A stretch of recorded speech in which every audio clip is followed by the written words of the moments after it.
What? Sweet. All right, today we're going to be installing upfitter switches on our 2015 F250. And for this video, we got a professional mechanic to help us out, so good deal. We'll also we'll link his channel in our description. Step number one is we're going to remove the cover. You basically just pull it off gently. You don't want to break these. Just like this, straight back. Straight back. All right, guys, so we pop this out. Just take a small tool. It helps to pry underneath because you don't want to be. See the little access hole it gives you for a little. Oh, there's an access hole. Little screwdriver right there. Okay, cool. Just pop them out. That's why I got a professional help me, because I would mess this up. Yep, there you go. Just push that button right there. There goes my sister. All right. Quickly remove our 12-volt cigarette lighter. Right there. A little twist. All right, guys. So we already popped this panel off. It's basically just these clips here, and there's screws. There's only 2 screws down here on the bottom, so we just kind of work our way from the bottom to the top. 2 screws down there. 2 screws down here. Pop, pop, pop, pop. When you're doing light repair, this is your best friend.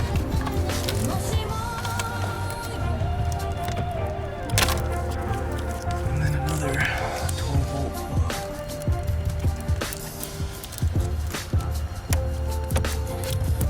It can be a bugger. There we go. Okay. So now this whole panel is nice and loose for us. So we're not going to be breaking anything because it is a little colder out today. So now we flip it around. These are the panels we're going to have to take out. Oh, it had an access hole? That little tiny one. All right, cool.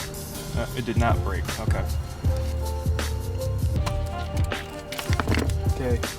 Now, can we pop in without popping out our trailer brake? Yeah. So now let's get our new switches. All right, guys. Here is a shot of the connector for you to hook up your upfitter switches.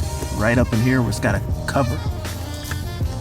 Are we gonna leave it there and just pop the cover? Oh no, you already popped the cover off. All right, guys. So this is where the relay switch or the relay box goes. Just gonna pop this off.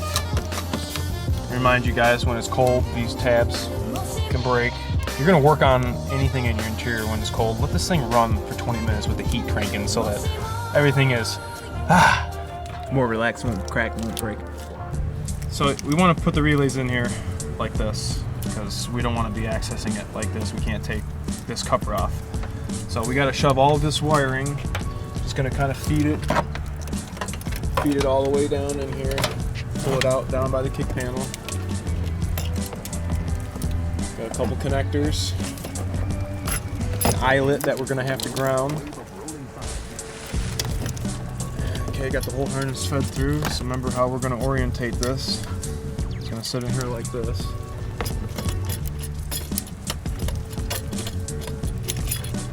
It's got a little harness that it's got to go around in here.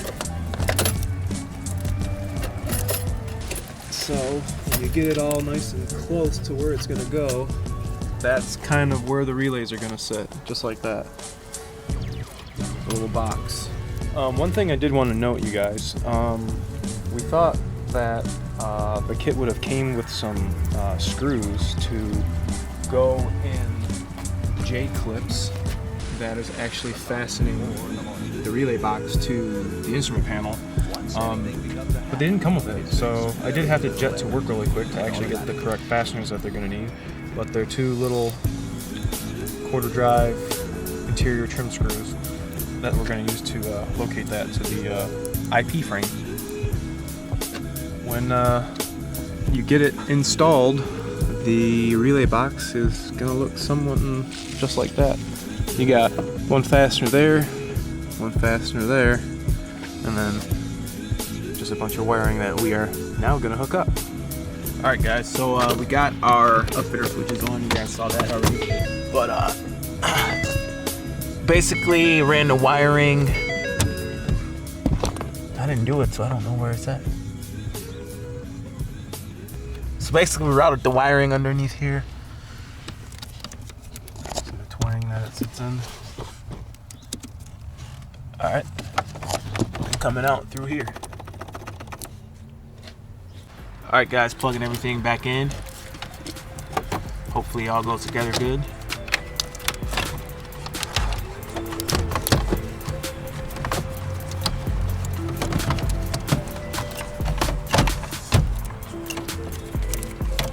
Okay, said to turn the key on and make sure that the amber lights on the switches turn on. What? Sweet.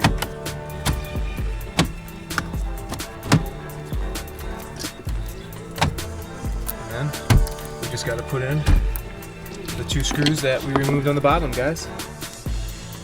1, 2.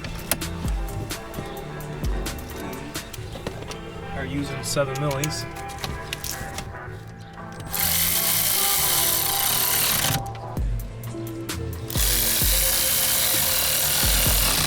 Just like that. And then we have our 12-volt outlet. Go ahead, and that only goes in one way. Just like so. And then we have our audio jack output for our sync module inputs and our auxiliary jack. Kind of tuck all that. And again, that only goes in one way. Switches are in, trailer brake controls in, front control interface module, front stack, trim fascia plate installed. And lastly, the knee bolster trim piece installation.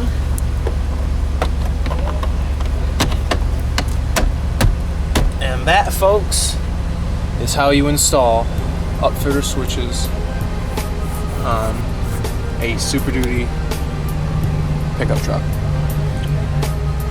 No shit. Thanks a lot for watching, you guys. Make sure to tell us what you think in the comment section below. And we're going to put a couple links to my channel and Sean's channel here for getting this part. If any of you guys else are interested in doing the same thing we just did. So make sure to give us a like and a thumbs up. Until next time. Just when I